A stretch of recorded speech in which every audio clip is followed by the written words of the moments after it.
بسم اللہ الرحمن الرحیم۔ حضرت عیسیٰ علیہ السلام کی پیدائش بغیر باپ کے کیسے ہوئی؟ حضرت عیسیٰ علیہ السلام کی زندگی کا پہلا کلام کیا ہے؟ حضرت مریم علیہ السلام کو بے موسم پھل کہاں سے آتے تھے؟ حضرت مریم علیہ السلام کو کون سے فرشتے نے بیٹا ہونے کی خوشخبری سنائی؟ یہ جاننے کے لیے اس ویڈیو کو اینڈ تک ضرور دیکھیے۔ آپ ہمارے چینل پر نئے ہو تو اقرا من قلب چینل کو سبسکرائب کیجیے۔ اللہ تعالیٰ نے اپنی کمال قدرت سے حضرت عیسیٰ علیہ السلام کو بغیر باپ کے پیدا فرمایا، جیسا کہ حضرت آدم علیہ السلام کو بغیر ماں باپ کے اور حضرت حوا علیہ السلام کو بغیر ماں کے پیدا فرمایا۔ اللہ تعالیٰ نے اس واقعے کو سورہ مریم میں تفصیل سے بیان فرمایا ہے۔ سورہ انبیاء میں بھی اس کا تذکرہ موجود ہے۔ حضرت مریم علیہ السلام عیسیٰ علیہ السلام کی والدہ ماجدہ ہیں۔ حضرت مریم علیہ السلام قوم کے سردار اور قائد کی بیٹی تھی۔ مریم علیہ السلام کے باپ مریم کے پیدائش کے وقت فوت ہو چکے تھے۔ اس قوم میں سے ہر ایک کی خواہش تھی کہ اپنے سردار کی بیٹی کی پرورش کا شرف حاصل کرے۔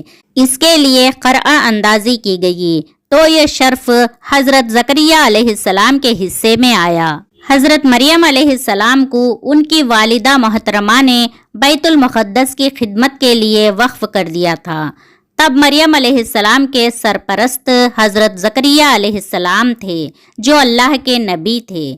حضرت زکریا علیہ السلام نے آپ کے لیے ایک حجرہ مخصوص کر دیا کہ آپ وہاں اللہ کی عبادت میں مشغول رہے۔ حضرت مریم علیہ السلام نے اتنی محنت اور شوق سے اللہ کی عبادت کی کہ اس دور میں اس کی مثال عبادت کسی نے نہیں کی۔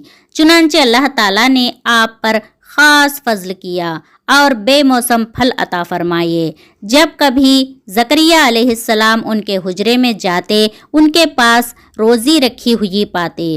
وہ پوچھتے، اے مریم، یہ روزی تمہارے پاس کہاں سے آئی؟ وہ جواب دیتی، یہ اللہ کے پاس سے ہے۔ بے شک اللہ تعالیٰ جسے چاہے بے حساب روزی دیتا ہے۔ سبحان اللہ۔ فرشتوں نے حضرت مریم علیہ السلام کو اللہ کی منتخب بندی ہونے کی بشارت دی۔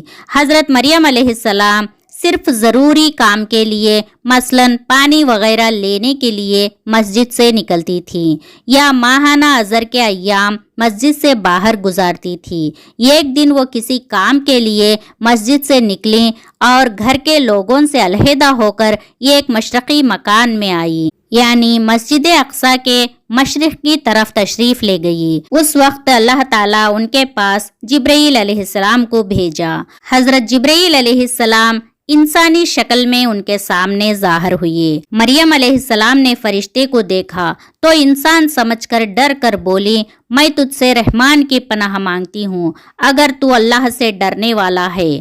حضرت جبرائیل علیہ السلام نے انہیں تسلی دیتے ہوئے کہا، میں اللہ کا فرشتہ ہوں۔ اللہ نے یہ خوشخبری دینے کے لیے بھیجا ہے کہ آپ کو ایک پاک باز بیٹا ملنے والا ہے۔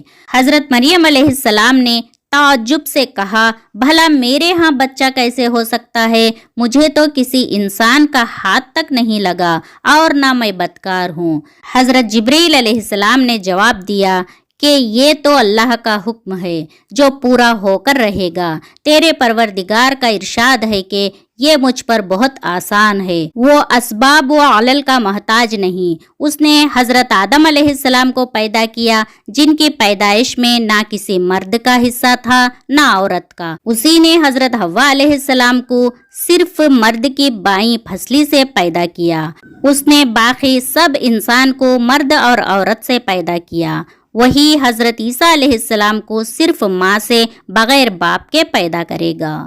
اللہ تعالیٰ فرماتا ہے، ہم تو اسے لوگوں کے لیے ایک نشان بنا دیں گے اور اپنی خاص رحمت، وہ جوانی اور بڑھاپے میں اللہ کی طرف بلانے والا ہوگا۔ یہ تو ایک طے شدہ بات ہے۔ اللہ تعالیٰ ہر چیز پر قادر ہے۔